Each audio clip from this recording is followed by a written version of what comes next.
Morning, it's Nate again here. How are you? We're going to go over a couple symptoms with anxiety. Today it's sleeping, let's say insomnia, and we'll give you a couple different sensations, what happens when you're trying to sleep and stuff like that.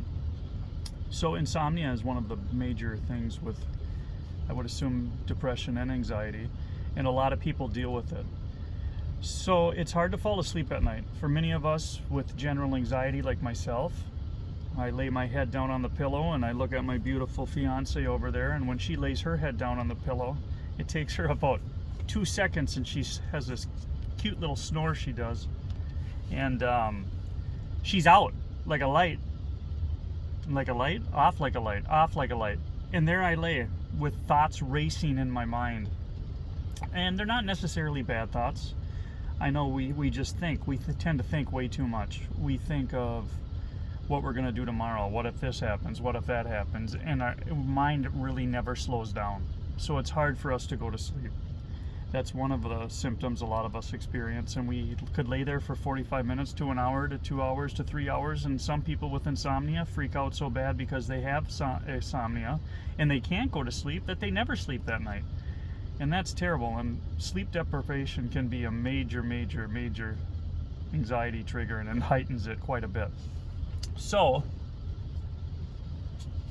that's just one incident.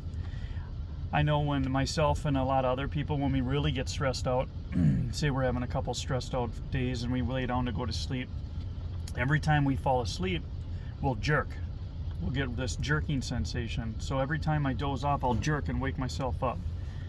And that's no fun too. That happens to me sometimes, and I'll do it. If I go to bed at 10, that'll happen till 12, 1 in the morning. And then I'll finally maybe sleep a little better for 3-4 hours straight. So that's another sensation that we get from stress or anxiety. And there's hundreds of different sensations people deal with, and that's why I'd love to have you comment below, so people with anxiety and mental illnesses can actually learn about it and know they're not alone. Know that there's millions of people out there that also have different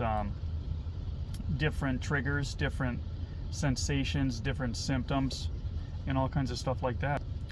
Another one is when you do fall asleep and you wake up a couple hours later, you're in a panic. And that's very hard also. Your heart's racing, and those are night terrors. And those aren't fun either. You don't know really why you're panicking, but you are panicking. You're sweaty, you wake up, you're sweaty, your heart's racing, you get up, you sit on the edge of the bed and think, what the heck's going on? Why me?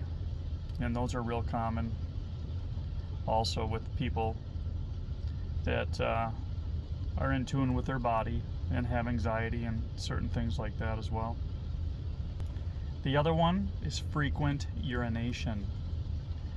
Who else can vouch for this? You go to bed, you go to the bathroom, go to bed, 5 minutes later it feels like you have to go to the bathroom again. So then you go to the bathroom, you go a little bit, you lay back down, 20 minutes later it feels like you have to go to the bathroom again. This can repeat quite a while. And that is another symptom of anxiety. Don't rule me out, I'm not a doctor. It could be a lot of different things, but generally if you are an anxious person and you have anxiety, that's what it is.